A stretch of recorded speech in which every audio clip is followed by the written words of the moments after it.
Shalom saudara sekalian, hari ini Jumat 15 November 2024, Yohanes 3:17, Tuhan Yesus berkata kepada Nikodemus, sebab Allah mengutus anaknya ke dalam dunia bukan untuk menghakimi dunia, melainkan untuk menyelamatkannya oleh Dia. Saudara, dari ayat di atas kita mendapat pengertian bahwa kedatangan Yesus yang pertama kali adalah untuk membawa kabar baik kepada manusia berdosa. Bukan penghakiman atau penghukuman, tetapi keselamatan, saudara ya. Walaupun ada pengertian penghukuman juga dalam ayat 18-19. Saudara, artinya adalah bahwa kesempatan untuk menerima Yesus sebagai Tuhan dan Juru Selamat adalah saat ini. Saat Injil tentang keselamatannya dan kematiannya dan kebangkitannya diberitakan. Bukan nanti, saudara, bila Dia datang pada kali yang kedua. Karena apa? Karena kedatangan kali yang kedua sama sekali bukan kabar baik, tapi kabar buruk tentunya, saudara, kepada orang yang menolak Dia. Karena saat Dia datang kedua kali, Dia datang bukan lagi sebagai sosok juru selamat manusia.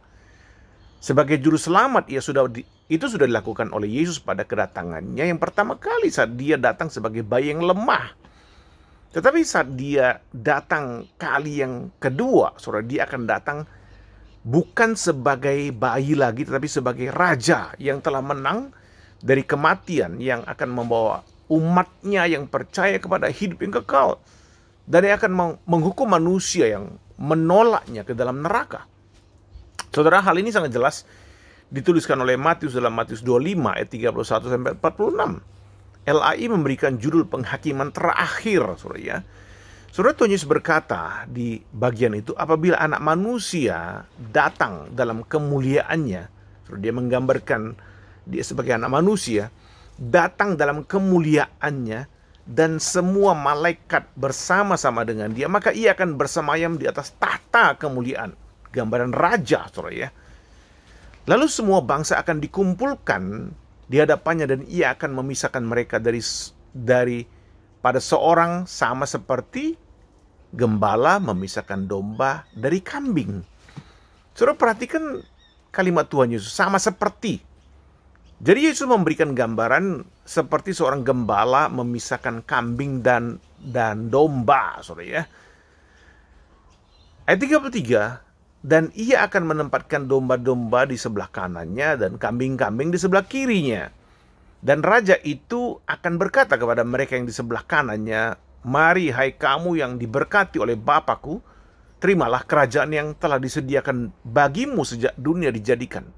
Saudara, jadi Tuhan Yesus memberikan analogi domba yang berada di sebelah kanannya adalah sebagai umat kesayangannya yang akan Dia bawa di dalam kerajaannya.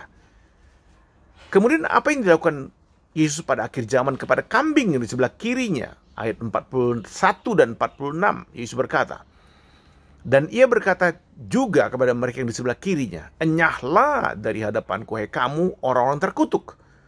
Enyahlah ke dalam api yang kekal yang telah disedia untuk iblis dan malaikat-malaikatnya. Dan mereka ini akan masuk ke tempat siksaan kekal, tetapi orang benar ke dalam hidup yang kekal.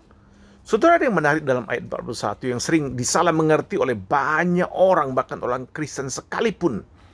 Saudara, banyak orang beranggapan iblis adalah raja neraka, dan dia akan berkuasa di sana menyiksa orang-orang yang akan masuk ke dalam neraka. Saudara, itu bukan ajaran Alkitab. Alkitab tidak pernah mengajarkan demikian. Itu ajaran dunia ini yang menyesatkan supaya apa? Kita takut kepada iblis. Alkitab mengajarkan iblis dan malaikatnya bukan raja di neraka, tapi dia dan malaikatnya akan dihukum bersama-sama dengan orang yang menolak Yesus di neraka.